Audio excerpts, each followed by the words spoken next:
Donc nous avons l'honneur de recevoir professeur Schill, qui est donc praticien hospitalo-universitaire à Besançon, qui a travaillé sur l'AEVUS et l'OCT, et on va lui poser des questions sur l'étude sur le PCSK9, donc Global Assessment of Coronary Plaque after PCSK9 with AEVUS Measurement. La première question, c'est est-ce que vous pouvez nous parler de l'hypothèse scientifique qui est testée par cette étude, quel est son schéma et quels étaient les patients concernés? Alors effectivement, le titre est trop long pour une étude, hein, d'accord, il faut faire des titres plus courts, compréhensibles. Cette étude est une étude d'imagerie, donc ce n'est pas une étude clinique. Clairement, on va regarder, on va mesurer l'évolution de l'athérome coronaire avec un traitement inhibiteur par PCSK9 versus placebo. C'est un type d'étude assez usuel, quand même pas très fréquent, mais assez usuel, et GLAGOV est la plus grosse étude dans ce genre et qui va tester donc un inhibiteur PCSK9. Bon, pour les non-initiés, le PCSK9 c'est un peu nouveau. Est-ce que vous pouvez nous expliquer un peu le mode d'action, quel type de molécule c'est et quels sont les patients qui peuvent potentiellement en bénéficier? Alors c'est vrai, PCSK9 c'est encore un nom difficile, donc je crois que maintenant on va s'y habituer. Donc c'est une petite molécule circulante qui a été découverte il y a une dizaine d'années, et la recherche a été très rapide parce que c'est une molécule qui agit d'une façon extrêmement importante dans le métabolisme du LDL cholestérol. Et lorsqu'on inhibe cette molécule, on libère la physiologie des récepteurs hépatiques au LDL cholestérol et on abaisse de façon très importante le LDL cholestérol. En d'autres termes, d'inhiber le PCSK9 a une action tout à fait synergique aux statines et permet une réduction très importante du LDL, d'où l'hypothèse de réduire par là le volume de plaques d'athérome et aussi de réduire les complications cliniques, infarctus, AVC, etc.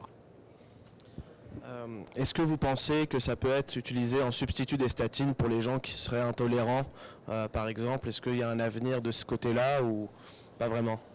Alors, il y a tous les avenirs pour le PCSK9. Le seul problème, ça va être son prix.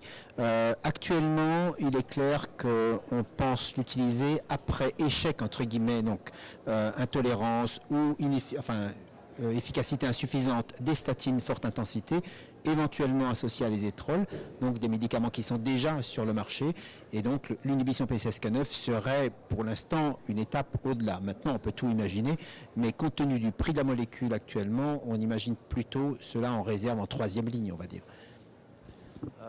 On nous apprend souvent qu'il ne faut pas soigner des images ou pas soigner une biologie. Là, l'étude, elle porte sur ce qu'on voit en AEVUS. Vous avez pas mal travaillé sur le sujet. Est-ce que les études précédentes ont montré des implications sur les outcomes, sur les événements cardiovasculaires de ce qu'on voit en AEVUS? Alors, il y a trois questions dans votre question. D'abord, c'est vrai que c'est un surrogate, c'est ce qu'on appelle un critère de substitution. On n'a pas à prendre de décision sur les images et on ne le fera pas. De toute manière, l'étude clinique est en cours et ça ne se substitue pas à l'étude clinique. Mais néanmoins, une étude clinique, quand elle est positive, et on ne sait pas si elles seront positives, mais si jamais elle est positive, on sera content d'avoir une explication. Et cette explication, il y a un intermédiaire entre le niveau du LDL et les événements cliniques. L'intermédiaire, ça va être, effectivement, ça a joué sur la plaque d'athérome. Alors, quel jeu sur la plaque d'athérome? Eh bien, ce qu'on sait depuis quand même maintenant plus de 20 ans sur des études d'angiographie, mais d'échographie endocoronaire, et puis d'épaisseur intime à média, on sait que de baisser le LDL cholestérol permet de limiter la progression de la plaque sur une durée assez courte de 1 an ou 2. Et là, à GLAGOV, c'est 18 mois, donc on est juste dedans. Et ce qu'on espère, c'est pouvoir montrer qu'une baisse importante du LDL cholestérol s'inscrit dans ce qu'on sait déjà, c'est-à-dire on baisse le LDL cholestérol et quand on a un niveau de 0,7 g par litre environ, la plaque n'a plus tendance en moyenne à progresser, et plus bas ça peut régresser, c'est-à-dire qu'on peut extraire du LDL cholestérol de la plaque et ainsi peut-être la stabiliser. Tout ça c'est des hypothèses, mais ça s'inscrira comme une étude de mécanisme pour comprendre éventuellement la positivité des essais avec PCSK9. Après, dans la deuxième question, est-ce que l'AEVUS et la bonne technique, parce qu'on a des imageries de cohérence optique, ce qu'on appelle l'OCT, qui sont beaucoup plus précises. Le problème de l'OCT, ça montre très bien l'endothélium, la surface, ça montre beaucoup. La pénétration, comme on dit, de l'OCT est très limitée, ce qui fait que l'IVUS ça reste peut-être sa seule indication, ça reste une bonne technique pour mesurer l'épaisseur de la plaque. Alors là encore, on va faire confiance, mais cela dit, c'est une technique qui est quand même utilisée depuis maintenant très longtemps. L'équipe de Nissen a publié énormément de choses, ils ont vraiment une méthodologie très stricte, et je pense qu'on peut avoir raisonnablement confiance. Et le dernier point, est-ce qu'une diminution de 1%, puisque c'est à peu près ce qu'on attend, 1% du volume de plaque, est-ce que c'est important? Eh bien, peut-être parce que le pourcentage de plaque, même si c'est que 1%, c'est du lipide et c'est quelque chose qui va agir sur la stabilité. Donc voilà, c'est pas quelque chose de révolutionnaire, mais c'est une étude importante et surtout pour la compréhension des choses, ce serait quand même très très bien qu'elle soit positive et que les autres essais avec les inhibiteurs PCSK9 soient positifs aussi. Ce serait vraiment une très grande avancée.